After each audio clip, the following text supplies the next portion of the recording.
Hamil lewat bulan adalah kondisi ketika kehamilan berlangsung lebih dari 42 minggu sejak hari pertama haid terakhir. Normalnya, kehamilan berlangsung sekitar 40 minggu, dan setiap minggu tambahan setelah itu bisa meningkatkan risiko bagi ibu dan bayi.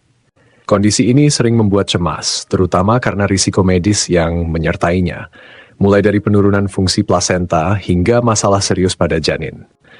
Banyak wanita tidak menyadari bahwa lewat hanya beberapa hari dari tanggal perkiraan lahir sudah bisa dikategorikan sebagai kehamilan lewat bulan, apalagi jika melebihi 2 minggu.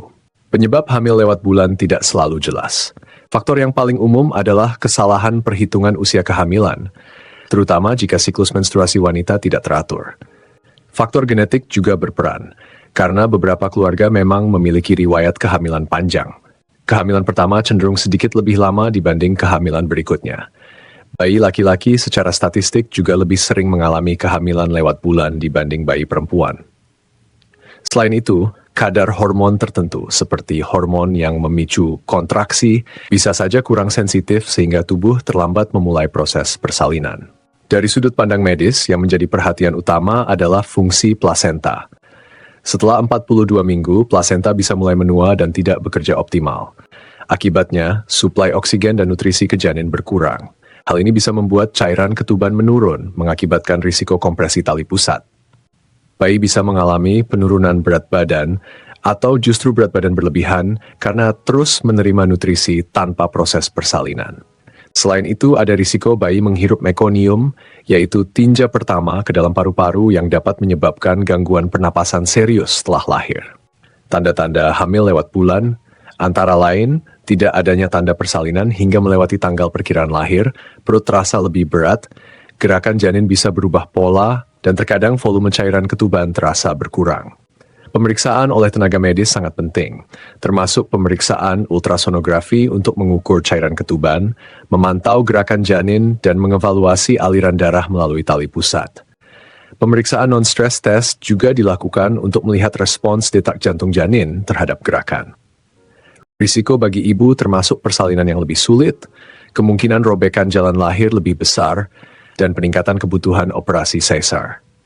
Bayi yang terlalu besar bisa membuat persalinan normal berisiko, sedangkan bayi dengan berat kurang dari normal karena plasenta tidak bekerja baik memerlukan perhatian intensif setelah lahir.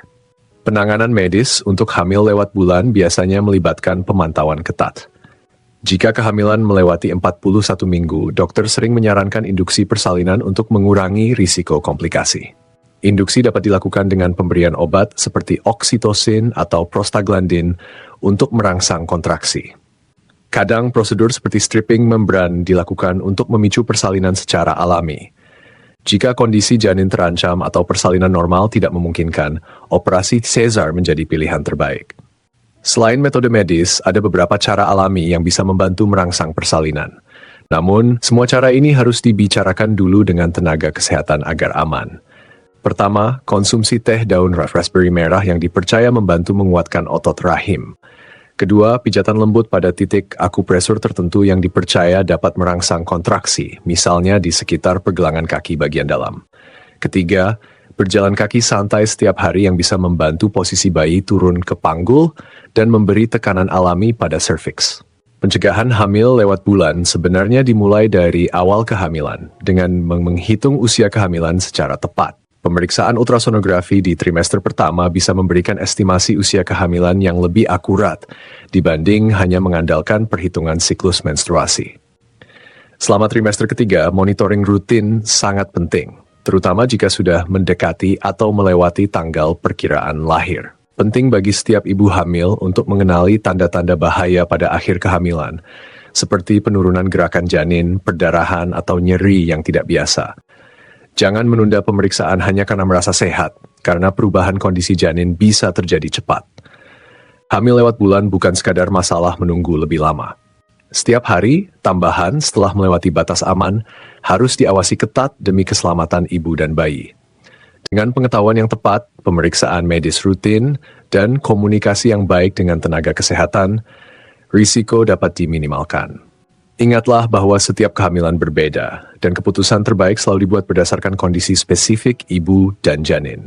Jika Anda atau orang terdekat sedang mengalami hamil lewat bulan, Jangan ragu untuk bertindak proaktif demi keselamatan bersama.